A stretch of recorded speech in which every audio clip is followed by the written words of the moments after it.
மெட்டி சத்தம் கேட்காமத்தான் தலையை வெடிச்சிருச்சு வெகு நேரம்தான்.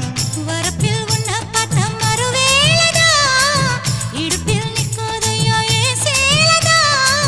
காலையிலும் காட்சி உண்டு சாத்தி கடி கதவத்தான் கத்திலுக்கு கால் வலிச்ச கட்டாந்தர படுக்கதா. உடம்பு முழுக்க இப்போ ஒரு ரயில் ஓடுது மச்சான். வளைச்சு நொறுக்க சொல்லி என் வளையல் கிஞ்சது மச்சான். அடடா அல்வா துண்டு இடுப்பு ஓங்கிடுப்பு அழகா பத்தி கிச்சி நெருப்பு.